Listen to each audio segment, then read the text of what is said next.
Hi, welcome to the AI Edge podcast. We are here to help marketing and advertising professionals stay on top of AI news and headlines so they can understand what to make of it all for this industry. So for today's episode, we're actually going off script a little bit. So usually we talk to you all about news and headlines and kind of distill it all down and help you make sense of it all.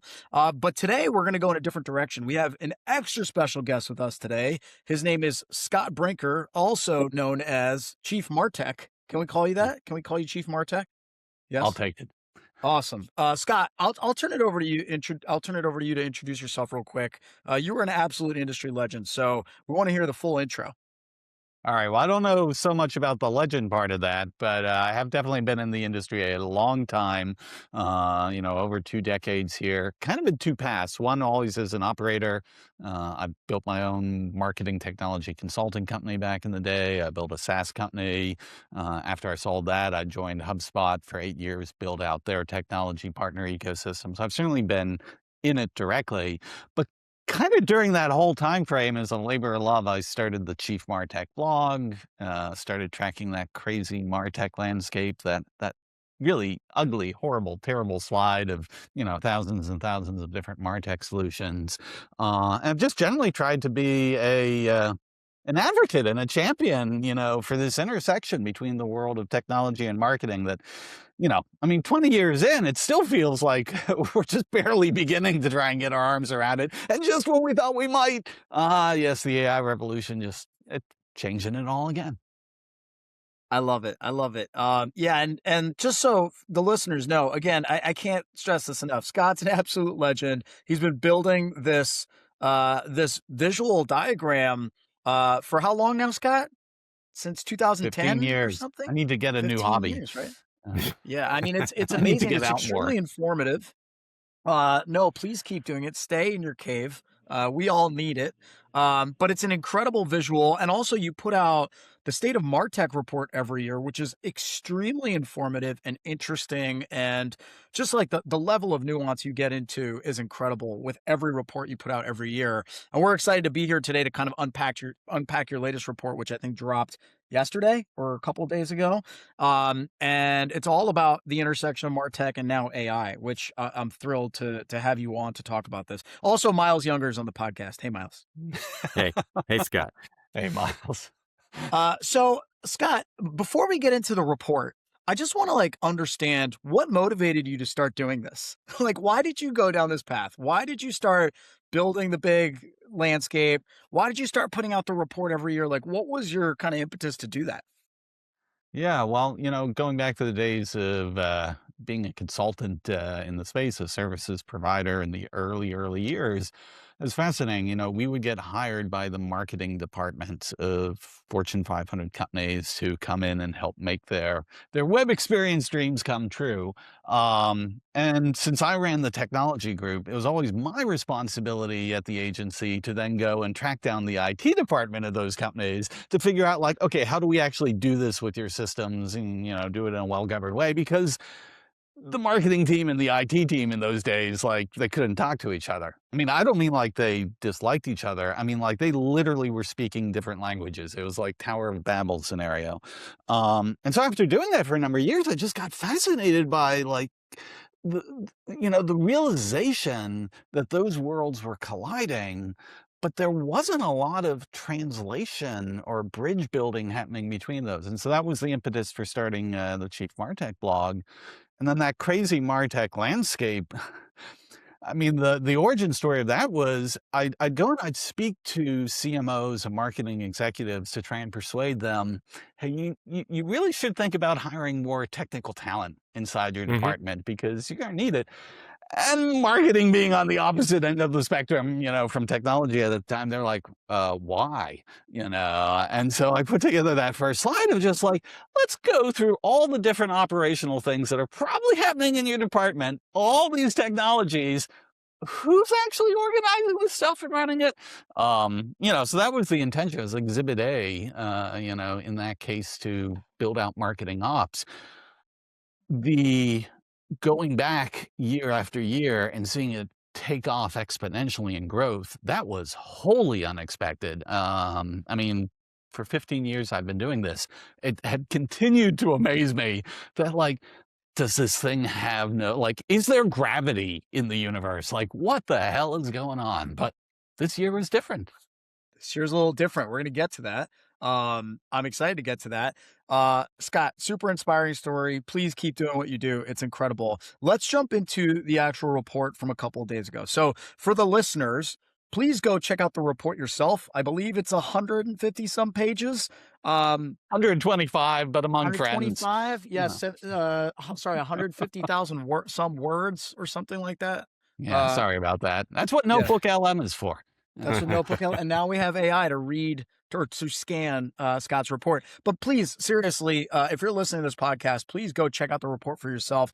Stick it into AI if you want to. Scan it yourself. It's just a wealth of knowledge. We're going to try to give you kind of the quick hits on this podcast, especially if you're a marketer or if you're in the industry, just kind of like some important stuff to pull out of it, some important stuff that will actually get you motivated to go dig deeper into the report yourself. That's the point of what we're going to talk about today. So, Scott, I want to start with the Chrysalis. So you open the report with the Chrysalis. Talk to us about the Chrysalis analogy. Why did you use that to kind of set the stage for this year's report? And then let's get into some of the nooks and crannies just coming out of that analogy. Yeah, well, I mean, we knew based on the research where it was headed that this was a real inflection point, not just for MarTech, but marketing overall. I mean, the world is changing, and marketing organizations, marketing ops teams, they've just got a lot of adaptation to do. And so, you think about, what are the metaphors of transformation and metamorphosis? And of course, you're like, oh, yeah, the caterpillar to butterfly. What an incredible cliche, But as we're thinking about it, it made more sense because it isn't just a typical, from X to Y story. It is this 3-stage thing of the caterpillar, creating that chrysalis, and then inside it like dissolves, and then it really sounds seriously gross, but it goes through this really messy stage before the butterfly actually forms and takes off. And it's weird thing, not like, this may be a cliche, but that actually feels exactly like what we're in right now. We're in this messy middle of like a dissolving soup. A lot of aspirations, promises of what's going to fly out on the other end. But for most of us, we ain't there yet. I love that. And also, did I say chrysalis wrong? Chrysalis? Chrysalis? Oh, Chrysalis. This is one of the problems with just reading these things on the screen. Is like, tomato, Chrysalis. Well, so the one of the central new thesis that you posed in this report was last year was all about kind of transformation and AI, kind of infusing AI into an organization and kind of like absorbing it. But this year is all about constraints and kind of like how constraints aren't necessarily being removed, but they're being changed, or they're like the goalposts are essentially being moved for what companies and organizations are capable of. And so I thought this was also really interesting. So a couple of things that came out of the report.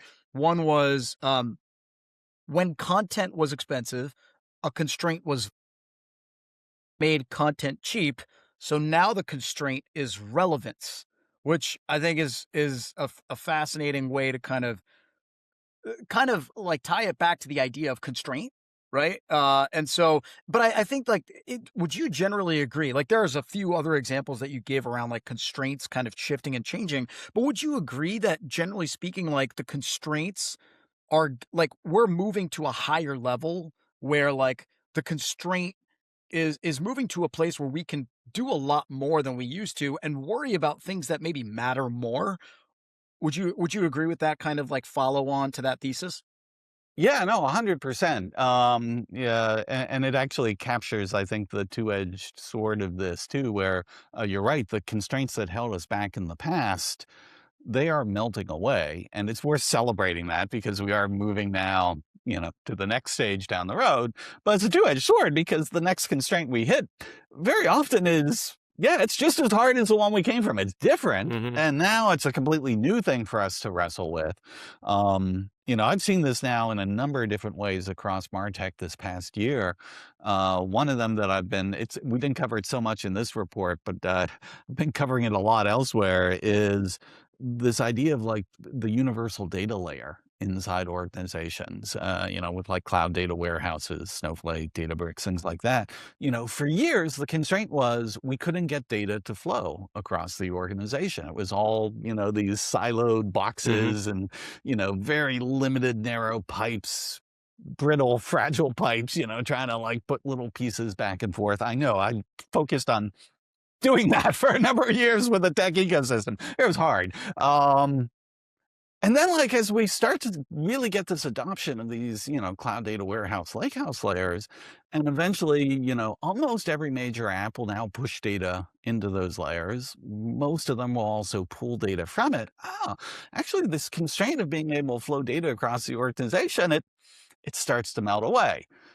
And then we realize what the next constraint is, like, oh my God, all this data flowing from across the org, it's a friggin' mess. Like the way these people over here are talking about it doesn't line up with this. These things sort of say they're the same thing, but they're not really, and so this is what gets us into the whole space around things like semantic layers and again, it's great that we're now moved on to the next problem, but that next challenge isn't exactly trivial either. And so, yeah, there were a bunch of other examples here that came in the State of Martech report. Scott, Awesome. I got a question on, anyway, this idea of, let's just say, constraints. Like, did that come through more from your own analysis of the data, or was it coming through directly from whatever marketing leaders who were responding to your survey? Like, are people running into this and knowing that they're running into it and expressing that through, the surveys that you're running? Or is it something that's coming through more in your analysis of the data? A little bit of both. I'd say, we speak to a ton of CMOs, marketing ops, MarTech leaders throughout the year. And so yeah, there's a certain level of the ground truth reality that is actually very hard to capture through like traditional survey Yeah. instruments. But like when you talk to like dozens and dozens and dozens of folks and the same themes keep coming up, you're like, all right, we can kind of synthesize this. And so again, like a lot of the things of constraints are actually the pain points that you hear folks talking about. And it's surprising because they are different pain points than what they were talking about a year ago. Yep. Yeah. Um, Actually, eh, Scott, just to build on that a little bit, like, do you mind walking the listeners a little bit through your report methodology? Like, there's 125 pages of amazing content and analysis. Like, how do you get there? And I'm sorry, the name of your collaborator, Franz, Franz I don't know how to. Wiemersma. Yes, thank you for pronouncing his last name for me. I don't I've want had to a lot ignore of practice. his contributions here. Yeah, absolutely. So I'd say it kind of falls into three categories. It's one type of qualitative research that we essentially do throughout the year, which is, boy, we just don't get out much. Like it's, reading everything we can, Yep. as much as possible from actual practitioners, what they're sharing. We interview a ton of folks, throughout the year, and that's where we're trying to just really get the sense of that ground truth reality. Yep. It's not quantitative by its nature; it's anecdotal, Yep. but it's actually where a lot of the rich narrative really emerges from. And then typically we have two kinds of quantitative analysis we're doing. One is we generally are running some sort of surveys to that marketing ops, marketing leader community because of the nature of who our audience is. I'm always careful to disclaim that I think the participants of these surveys are typically I'm going to call them the upper quartile Hmm. of their peers. I don't mean to brag about them, Yeah. but it's just like I'm a pretty nerdy guy. The stuff I write is pretty nerdy, and so you kind of have to you have to want it, Yeah. to be in that circle. Um, Very interesting insights on that, but we always have to caveat it by the fact that, again, I mean, when you ask people questions, you get what they're answering. How that actually tracks to what reality is has variance to it. And it's, you try and line that up against what you've been hearing qualitatively, to sort of, sniff test that. But, that it is interesting insights, but it's through that lens of these are what people are saying they're doing.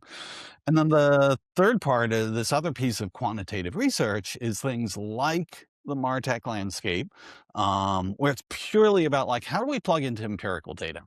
Just give me the numbers of what is actually happening, how many companies, how many went away, what was their revenue, what was, their employee count. Some of the data when you're dealing with smaller companies, it's, the resolution and accuracy of that data is, a little bit subject to, but at least directionally, we feel like, okay, this isn't asking people questions. This is really trying to get the empirical data set. I'll give a shout out to, we very often turn to some of the SaaS management companies, folks like Xylo or whatnot, who are in the business of software that manages the crazy stack of all these subscriptions people have. And a number of them publish annual empirical studies of like, okay, these are what our customers are actually having in their tech stack, what they're adding, what they're removing, not asking people questions, just this is the raw data. And I love that stuff, but it's just, it's hard to find good empirical data out there. Are you benchmarking token usage yet? No. Other than my own. Scott, let's segue into the actual landscape from this past year. So, I think the stats that I saw, it started with a group of 150 companies. It grew 10,000% over 15 years to 15,000 some companies. And this was the first year there wasn't meaningful year-over-year growth, which to me is just, it's fascinating. You would expect, I would have expected there to be astronomical growth. And I was wrong. So can you talk us through a little bit like what's going on under the surface? Why is that happening? What kind of companies are coming in? Which ones are going out? What does the general kind of trend tell you about what's happening in the marketing and advertising space? Yeah. Well, I mean, I think we should pause for a moment. For every year I've been producing this MarTech landscape, the moment we publish it, there's a wave of skeptic punditry that appears of like, this is crazy. This is all going to consolidate. This is peak MarTech, and then the next year comes and it's like thousands more. And, they never send me apology notes, anyways, but, the broken clock eventually, right? Yeah, this year you could argue probably was peak MarTech. There was effectively zero growth. I mean, tiny little growth on the margin. But what is interesting here is, it's funny, all those years that people were saying like, no, this is going to consolidate. I'm constantly hearing about companies acquiring other companies and like this, like, why isn't this reflecting? The truth is consolidation has been happening pretty steadily for the past 15 years. In fact, a couple of years ago, I went back to the original landscape I had done from 2011. And it was something like 60 or 70% of the companies that were on that original landscape, they were consolidated. I mean, I'm going to put that as a euphemism because in some cases they were acquired and that was a nice happy exit. And in other cases, it was not so happy of a, end of life. But the reason why I kept growing is because even while there was always this constant force of consolidation happening, just the flood of new entrants into the space. And I don't know, I think it was around 2021, 2022, it kind of felt like it was starting to level off. Like there was the heyday of the 2010s of just, hey, if you had a pulse and, a VC would give you money for a MarTech app, and so there'd been that explosion, but it kind of like started to run its course. And then it was in 2022, the ChatGPT that was heard around the world, we saw this like crazy takeoff the next year, where it went from like 11,000 products on the landscape to like 14,000, over just like a 1-year period. But here we are, 2025 to 2026. there are still a ton of new companies coming in the space. I think it was somewhere around like 1,400, Hmm. new companies that we found this time. But the outflow was pretty close to that too. It was like just about 13,000 and some odd. And while some of those certainly were what you might expect, some of those wrapper companies, that came to, hot at a trot 2023 or 2024, they finally realized they didn't actually have a differentiated, defensible business model, and they went away. And yes, there were definitely examples of that. But the majority of the companies that exited were actually from that 2010 to Yeah. 2019 category of just core MarTech categories in which there had been way too many competitors. There were winners and there were losers. And the thing is about being a loser in SaaS companies are kind of hard to kill. Hmm. They're kind of easy to mortally wound, but they're really hard to kill because, they can like bring it down to like a, minimal lights on, sort of operation. They've got subscriptions that tend to take a while to churn. But at the end of the day, there's, no defying death. And yeah, there's just, a set of these that like they didn't win their category, and they either like just shut down or were acquired at, pennies on the dollar by, one of the competitors. Take a moment to, I feel like, Um, what's that thing from like the Hunger Games where, like they celebrate the fall and we should probably, you know, they tried. Scott, I was really interested by where the report took that, use that as, I guess somewhat of a setup to, or at least I saw it as being a setup to the whole build versus buy question. And I don't know if it's a term that you used or coined, or maybe it's just a general industry term, but I would imagine there's kind of this explosion of what you might call like shadow MarTech now, where, some of these capabilities are being backfilled with homegrown, whatever vibe coded apps, etc.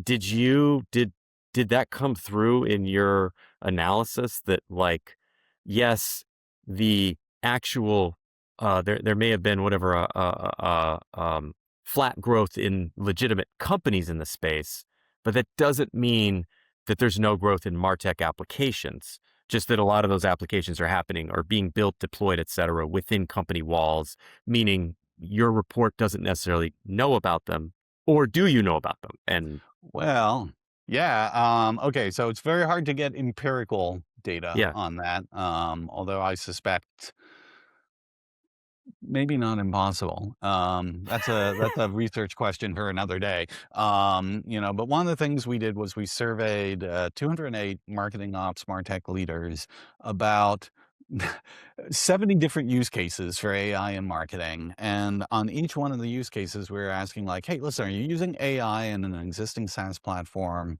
Have you brought in some sort of AI native product, for that capability? Or are you building your own solution just with more of the raw AI materials?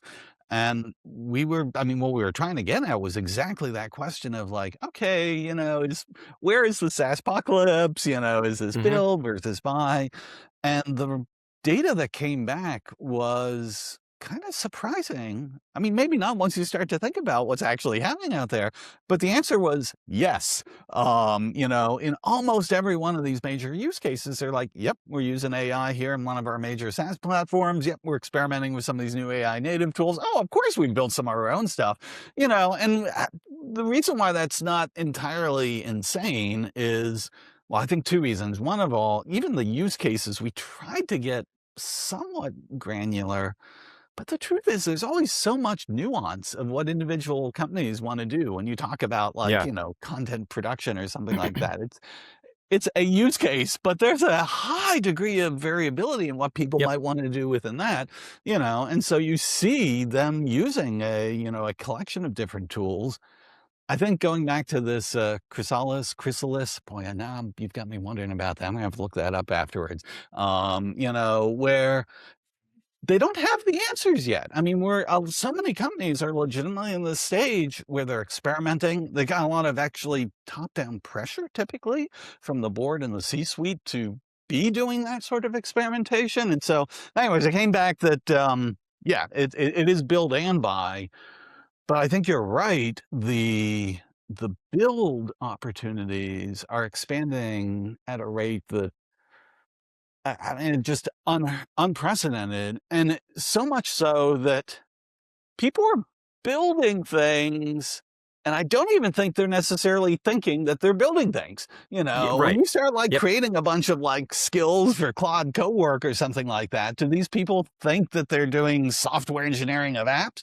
No, no, I think they're like, no, no, no, I would never want to do software engineering. What I got is I got my skills that I've created for Claude Cowork, and it does all this stuff for me. But it's not like we're building software. Right. Are you telling me I'm building software? Because I never Yeah, I'd thought never do that. I'd be that guy, Scott.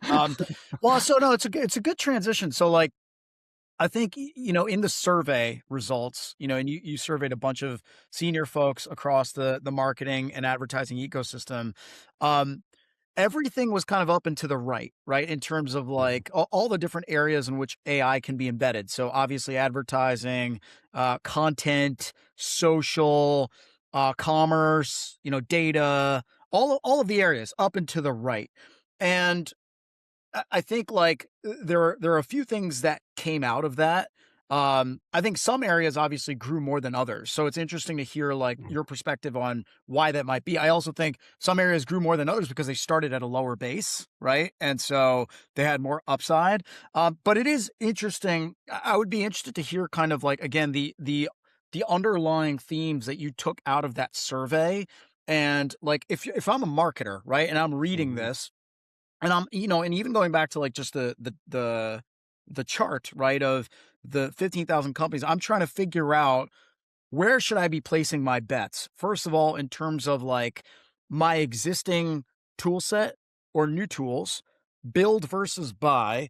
And then also like what areas of my marketing department should I be investing in more right now with AI or with tools versus what should I be building for versus which one should I kind of like wait to Hmm. see play out a little bit more? I'd just be interested to hearing your perspective, like are there any interesting themes that you pulled out of that survey in particular, and how it ties back to kind of the larger landscape of 15,000 plus players? Yeah. I hadn't really thought about it until you asked this question.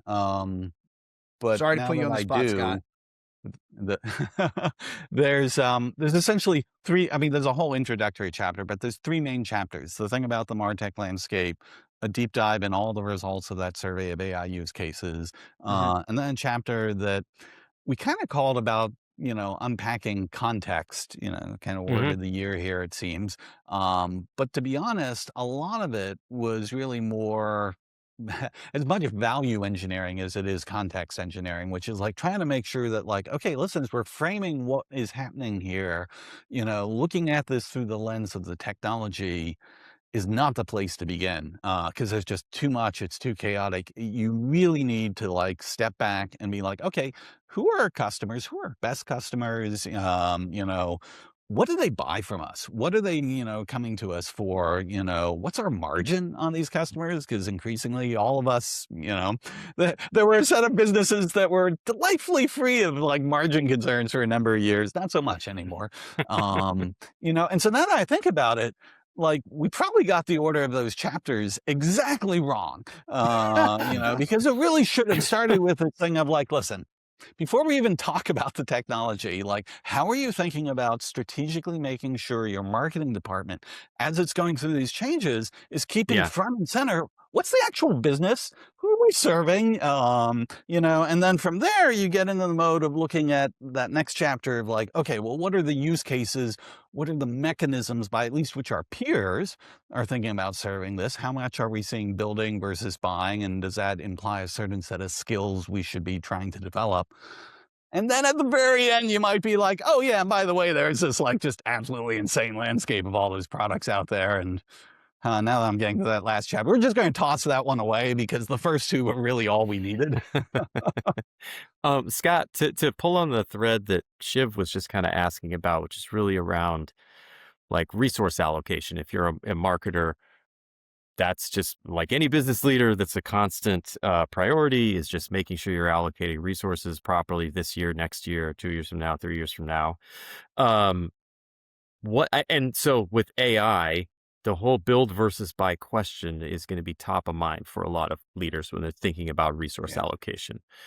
And so, like, what kind of patterns did you spot there? I don't know, industry vertical, company size, company tech maturity, marketing use case, anything kind of pop out that marketing leaders in this corner of the industry versus that corner of the industry could use to at least sort of benchmark or guide their own thinking around this?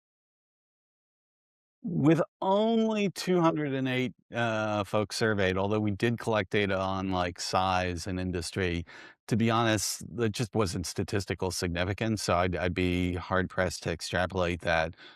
We had enough data to feel we were at decent significant levels for like just broadly dividing between B2B versus Yep. businesses that had more of a B2C, bent to it. I would say overall, my takeaway was if you were going to develop a set of skills and capabilities in your organization, these build capabilities this is where the competitive edge is going to be. And again, it's not building like, oh, and let's build our own cloud data warehouse. Let's build our own CRM. I mean, Mm-hmm. no, because that was actually one of the other things that became very clear. We framed it as like a stratification of the tech stack. Some of this came through in the data in the survey, and some of it through a number of the interviews we did, where like these large SaaS platforms are actually, most of them, very alive and well, but their Yep. role is changing, to being treated as more infrastructure on top of which then people are doing much more of this sort of custom work with, their own AI agents and vibe coding and things like that.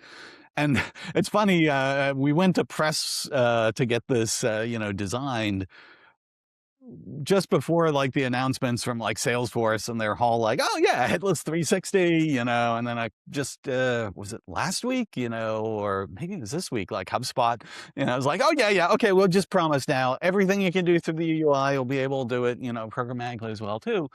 And so it's like you really do see very rapidly these SaaS platforms recognizing that, okay, if we have a future here, it is serving as this stable infrastructure, that coordinating mechanism. We talk a bit about it as being like almost a context as a service, type solution, because getting the right context to the right agent at the right time, turns out, is Mm-hmm. actually a very hard engineering challenge to do, which is a great opportunity, for these SaaS platforms. It is an engineering challenge, legitimately. But then on top of that, that's where you're seeing people just really start to get incredibly creative with what they build that's either unique for their own workflows, their own ops. I would say most of where we saw the building is still backstage. It's things people are doing and marketers are doing, for their own operations. A Yep. little bit customer facing experience, but I think for a lot of reasons, brands are being a little bit cautious about how quickly they Yep. move and putting those things customer facing. But if I was a betting man, I expect that that too is going to fall here over this next year, because it'll just be too tempting to use these tools to create differentiated customer experiences for increasingly these like hyper niche use cases or segments or audiences or opportunities that wouldn't have been plausible, ever before, but now you can do it. So I don't know. I think I'm rambling too much. The answer to your question is, I think investing in developing building skills across marketing is really powerful. And from a marketing ops team, getting that infrastructure right and solid so that the stuff people are building on top of that isn't a total chaotic train wreck. Yeah. Yeah. Scott, so let's bring it home, right? So I think we started the discussion talking about how the goalposts are moving, right? The constraints are changing. And I think, the way you kind of bring your report home is you say the ultimate new constraint in kind of any environment is context, right? It's Yeah. about kind of what context is accessible to whom and how it all overlaps. And you kind of introduce this concept of like there's three circles, right? And a Mm. Venn diagram between the three Gotta circles, right? love a So Venn diagram. I That's love a how I good get my Venn nerd diagram. cred. Oh, yeah. I love it. I love a good Venn diagram. So there's company context at the highest level, right? What the organization kind of knows about its own business, its brand, its strategy, its capabilities, et cetera, et cetera. Then there's the customer context, right? So what is known about the customer, what their needs are, their background, et cetera, et cetera. And then ultimately like a systems context layer, which is your tech stack's context, right? Yeah. And so the overlap between the three, and I think this is a really fascinating way to think about maximizing value in this new world for any business, right? Because I think people, to the point that you made earlier, like people are really caught up in like, well, what can the tools do for me? Like, well, I need tools. Like, I need a tool for this. I need a tool for that. But it's like, hold on. There's so many tools. You can build tools. You can buy tools. There's so many different paths now to get to like what you want to achieve. It's overwhelming, frankly. And so the best thing to do is take a step back and think about it in terms of context as the new constraint. And so can you talk to us a little bit about what that means from a marketing perspective, right? If I'm thinking about that framework, how should I go about tackling creating that like holy trinity, or like the overlap, the three-way overlap of the context circles in order to drive the most value for my marketing organization? Yeah.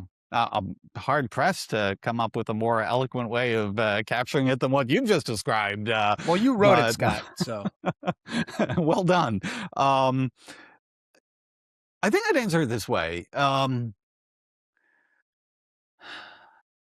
When people think about context, and that word is being overloaded in all yeah. sorts of contexts now, if I can, make that pun.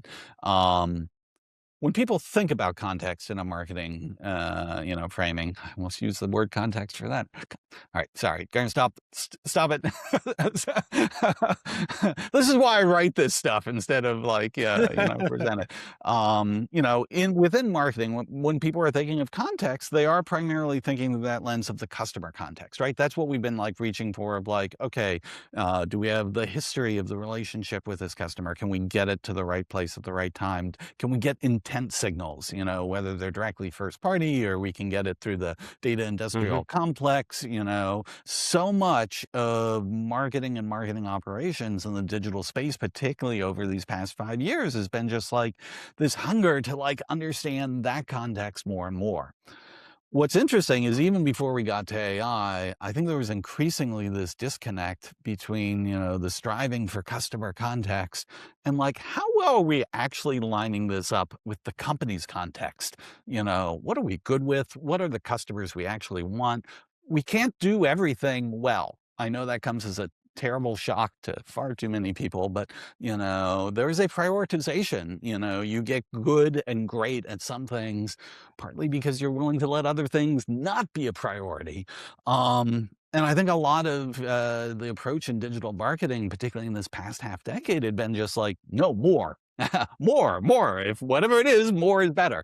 And so I think there's, a little bit of a reckoning to be done. And this is what we talked about in the context of damn it, value engineering, of like really doing the strategic exercise of understanding what kind of customer context is aligned with company context. Where AI comes in is, okay, previously we did have humans at almost all of these intersection points where there might have been some sort of misalignment between, the customer and the company, a customer service rep, a sales rep, someone would be able to come in and like, all right, I can sort of bridge over, that desync. But when we get to a mode where either the company itself is just providing more of these things agentically at speed and scale, frankly, when we start to get to this world where customers are using their own agents as well to perhaps interact with that, and there become less of these, not so much less human interaction, but more other kinds of interactions that aren't actually directly being mediated by the humans, you need the actual systems to be able to have a level of intelligence about that context that honestly they've never really been able to provide.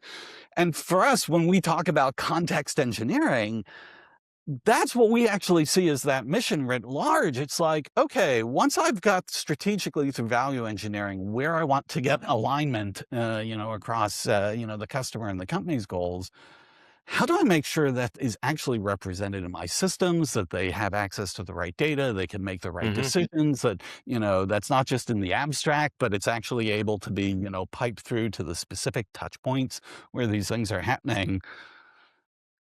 And this is a massive, massive amount of work to be done. It's one of the reasons actually why I'm very optimistic about, marketing ops roles and marketing in general is I don't think we're at any point in time here, like running out of things to actually do, high value work to actually do to make this happen. Quite the opposite. I think it is such a mountain of work to be done to really get that context engineering to line up with the value engineering work.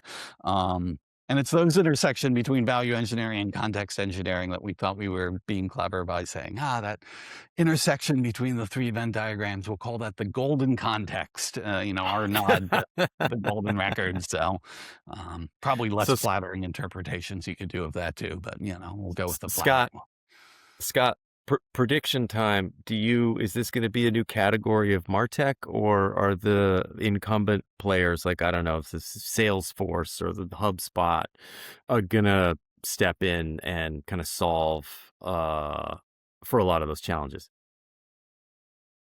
I think I would caution that at the highest level, the responsibility for aligning context engineering and value engineering is not something you can just buy off the shelf. This is going to be a responsibility of marketing teams, marketing ops teams, to really drive and lead. That being said, I do think because there is so much hard engineering work to be done in support of context engineering, you need that infrastructure layer of MarTech to be really good at helping with that. The reality is, I think we've got a lot of players now in there. Certainly the incumbent MarTech platforms. I got to say, I give tremendous credit to Salesforce. You can throw stones, at their journey here, into the AI agent world. But the truth is, it's like, they're just like, no, we're going this way and we'll get some of this right. We'll get some of it wrong. But we're burning the boats. It's all ahead. And, this thing of like saying, well, you just no longer need the Salesforce UI. You can do all this all headless. That's a really impressive move. And the fact that you see now a number of other, MarTech companies following suit on that, that's great. So I'm not counting out the existing MarTech companies. I think they've got a lot of value to deliver. But then you got these other plays. I mean, just go back to the data layer folks, Snowflake and Databricks. They're not satisfied just being like, the data layer there, or just being some sort of theoretical compute layer there very generically. No, they're like, okay, we can go up the stack. We can actually, provide a lot more of the way of orchestrating, Databricks, like that Unity catalog that was initially just a semantic layer. They're like, okay, and now this could also be the thing that governs how AI agents, work. And so that's going to be a new set of players. Clearly, OpenAI and Anthropic and Google, they're like, wow, I mean, hey, listen, we created this stuff. We'll have our own ideas about how, to do the infrastructure to orchestrate this stuff. And I am sure there are other highly funded, or soon to be highly funded startups in the space. So it is going to be a wacky, 4-way plus run for the ball, at that infrastructure context engineering layer, which again, Chrysalis, damn it, I have to get bring it back full circle. This is the stage we're at. We don't know exactly how that's going to take shape, but you kind of have to be in it because it's moving fast. Yeah, Scott, I think the context piece, and I love that you ended your report on this, I think is where like everyone is focused right now, right? So even just like from a basic normie's perspective, if I'm in Claude, now Claude wants me to connect all my Claude to everything, right? Why does it want me to connect Claude to everything? It's because then Claude has context into my work, into my personal life, into my all my things. And the more Claude has access to those things, the more context it has, the smarter it can be about me and helping me. And that's true for companies, for marketing organizations. And I think, I was talking to somebody at the Possible conference a couple of weeks ago, and literally it was a company that was all just about, like, there wasn't a model company, it wasn't anything else. All they were trying to do was build a company's kind of context brain through, like, tracking what humans are doing, sharing across an organization how humans are working, building kind of like a brain over time. And that's the holy grail. And I think that's what you're basically saying, right? In the report of, like, that is the new kind of North Star for any organization, in terms of actually, like, building with AI. And of course, just so we could overload the term, that's what a number of people in the industry call the context graph. If you've heard that term, it's like, oh yeah, well, can we keep track of all these decisions and how they're made and who's making them? So entirely different kind of context. Well, sort of different. Yeah, and Zuckerberg over here is tracking his entire company's keystrokes so he can train, Meta's context graph. That's one interpretation for it. Yeah. All right, Scott. Well, that's all the time we have for today. That was awesome. Do you have any final kind of, like, words of wisdom for folks that are listening on just, like, anything that came out of the report or the survey where you had an aha moment of just like, hey, marketers, none of you are doing this right now, and you probably should be. Any, like, quick epiphanies or aha moments or light bulb moments to drop for the listeners? Well, I think if I could make an investment in doing more of something, it really would be on that value engineering side. It is so easy to get distracted here at the tech level, and it's like you lose the whole point of, like, wait, why are we doing this in the first place? But that being said, I think the final parting word would be this messy middle stage is just, we're all in it, and I talk to so many marketers who are so legitimately stressed out about, they're like, I don't know what's going on here. It's just a friggin' mess. And I'm like, okay, well, at least you're seeing reality clearly, because this is what is there. Anyone who's like, every now and again you get, these people on LinkedIn who are like, oh yeah, I figured it out. I've got agents running my entire 1,000-person company, and it just generates $1 billion a month for me in passive revenue. Screw the 4-hour work week. I have the 4-minute work week. And you're like, yeah, okay, next. This is hard, and it's going to be a hard transformation, but what should keep us going through it is, as hard as it is, it's pretty damn cool too, right? I mean, like, how often are you at the point where you are able to help shape such a transformation, evolution of, like, your entire discipline? Like, the way this stuff works, I don't know, I just think it's a challenging time, but it's a really great time to be in marketing. Yeah, absolutely. Well, thanks, Scott. This was wonderful. Marketers, don't get overwhelmed. Back it up. Think about the big picture. Do some value engineering work, and you'll be on the right track. And don't feel all the FOMO, and don't let those LinkedIn posts bother you too much. Love that. Thank you, Scott. Thanks, Myles. Please check out Scott's report. Scott, what's the website? Where can people find it? Well, if you come to chiefmartech.com, there'll be a link there somewhere. I'm quite sure. Perfect. And we'll put it in the show notes. But yeah, thank you. This is awesome. Also, if you haven't enrolled yet for the AI Accelerator, our next run starts next Tuesday, or, Tuesday if you're listening to this on Monday. Please sign up. We still have a few slots left. So use promo code EARLYBIRDSLEARNAI for 20% off. Thanks to our sponsor, High Touch, for sponsoring the AI Accelerator. Thanks again, Scott. And we'll talk to you all again in the next episode. Thanks. Thanks.